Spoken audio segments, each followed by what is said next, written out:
Everyone stopped watching. The brawl footage got its views, the hot takes got their clicks. Piers Morgan said his piece. The internet argued for 48 hours and then, like it always does, football moved on to the next headline. New season, new signings, new outrage. But here's the thing nobody wants to say out loud. FIFA never actually finished this. There is still an open case, still 3 separate assault charges sitting on a desk in Zurich, still a player who does not know, right now, today, whether he's walking into the September international window as a starter or as a man serving out a ban that could cost him 9 matches. We're talking about Leandro Paredes. And unlike literally everyone else still making content about this story, we're not here to replay the punch. We're here because the punch was never the story. The verdict is the story, and it hasn't dropped yet. Let's get into it. Quick rewind, because the timeline actually matters here. July 19th, MetLife Stadium, Spain 1, Argentina 0 after extra time in the World Cup final. Argentina finished the match down to 10 men, Spain lift the trophy, and then in the 90 seconds after the final whistle, the actual chaos begins. Nahuel Molina goes after Rodri as the Spanish players start to celebrate. That's the spark. Within seconds, it's a full scrum, players from both benches pouring onto the pitch, Lionel Scaloni physically trying to pull his own players out of it. And in the middle of it, Paredes. He grabs Eric Garcia by the throat, then turns and squares up to Gavi, spins him to the ground, shoves him. The referee, Slavko Vincic, shows him red once the whistle's already gone. Here's where it gets messy. For about 24 hours, half the football world thought Paredes had been sent off during the match. He wasn't. FIFA's own match tracker briefly listed the card, then pulled it. The governing body later called it an administrative error, a glitch on the live feed that got deleted almost as fast as it appeared.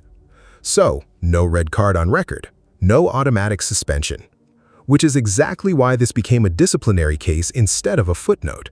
Because nothing about what happened on that pitch got dealt with in real time. It all got kicked upstairs. This is the part almost nobody explains properly. So let's slow down. On July 30th, FIFA formally opened disciplinary proceedings, not against one man, against a whole cluster of incidents from that tournament, including, by the way, the Malvinas banner Argentina's players unveiled after beating England in the semi-final. That's a separate charge against the federation itself for political messaging. We'll come back to that. But the headline name on the list is Paredes, and it's not one charge, it's 3.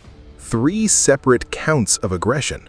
One for the Eric Garcia incident, one for Gavi, a third stemming from the wider melee. Under FIFA's disciplinary code, aggression against an opponent, and this is the part that should worry Argentina fans, carries a minimum of 3-match suspension per offense. Do that math.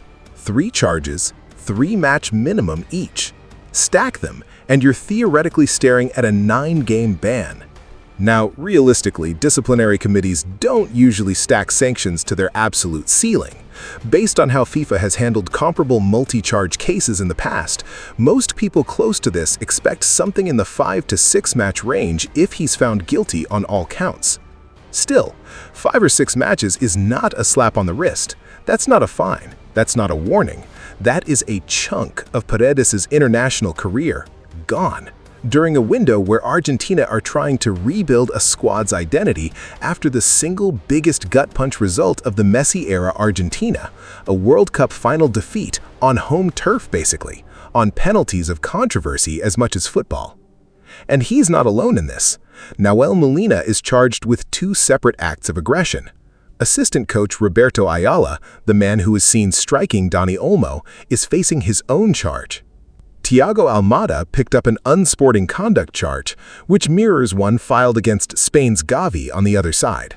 This isn't a one-man investigation. It's a 5-front disciplinary case, and Paredes is standing in the middle of the worst of it.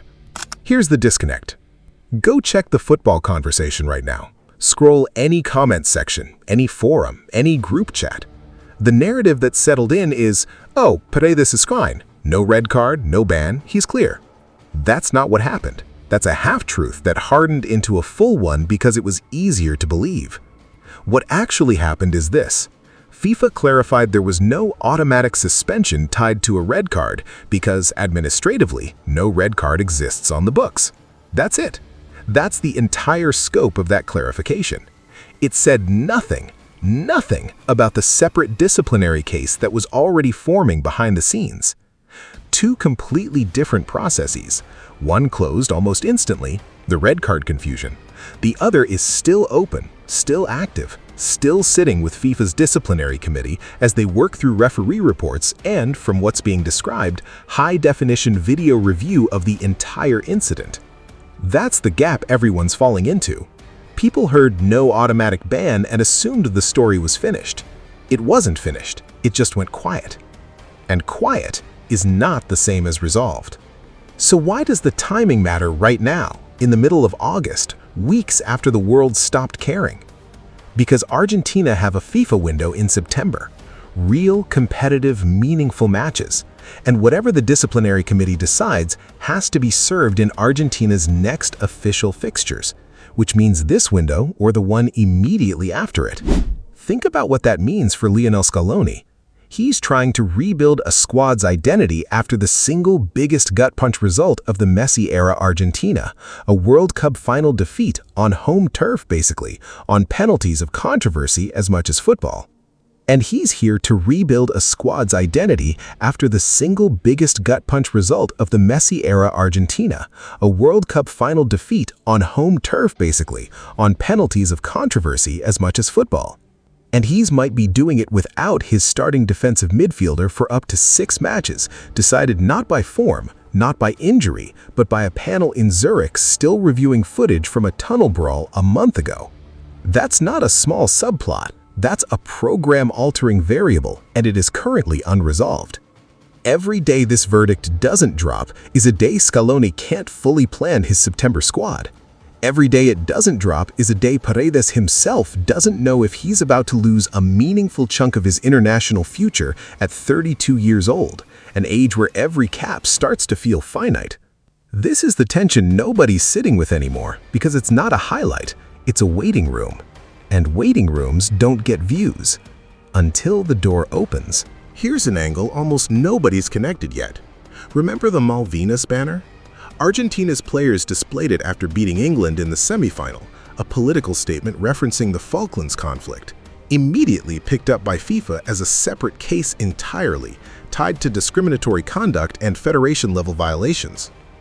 FIFA didn't just charge a couple of players, it opened cases against the Argentine Football Association itself. Discriminatory chants and gestures from fans, security protocol failures, objects thrown from the stands across multiple matches, and that banner. All of it is sitting in front of the same disciplinary apparatus, likely to be resolved in overlapping timeframes. Which means whatever comes out in the next few weeks isn't just, here's Paredes' ban.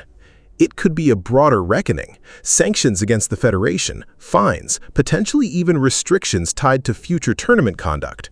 Paredes' case might be the headline, but it's sitting inside a much bigger file.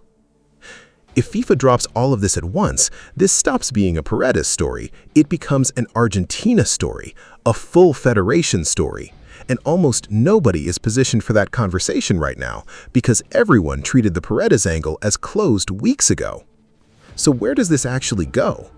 Realistically, FIFA's disciplinary committee tends to move on cases like this in a window of 4 to 8 weeks from when charges are filed, which puts a plausible verdict window somewhere between late August and the September international break itself. That's uncomfortably tight for Scaloni, and it's exactly why this story is about to become relevant again whether the internet has moved on or not. When it lands, one of two things happens. Either Paredes gets cleared or hit with something minimal, and Argentina exhale, and this whole month of uncertainty becomes a footnote. Or the committee comes down on the harsher end, 5, 6 games, maybe more if the federation charges get bundled in for maximum effect. And suddenly, this is one of the biggest disciplinary stories to hit a World Cup winner's opponent in years. Either way, there's an actual answer coming, a real one. Not another quote, not another camera angle of the tunnel scrap, an actual ruling with actual consequences. That's why we're still here, not because the brawl is interesting anymore. It isn't. It's because the outcome hasn't been written yet, and when it is, it's going to matter more than every reaction video that already came and went. So here's where we leave it. FIFA's still deciding, Paredes is still in limbo, Argentina's September plans are still, technically, incomplete. And somewhere in Zurich, there's a decision sitting on a desk that's going to answer all of it. We'll be the ones covering it the moment it drops, not 3 days late, not recycling old footage. The actual verdict, the actual number of matches, the actual fallout. If you want to be here when that happens, you know what to do. Subscribe, turn on notifications, and we'll see you when Zurich finally speaks.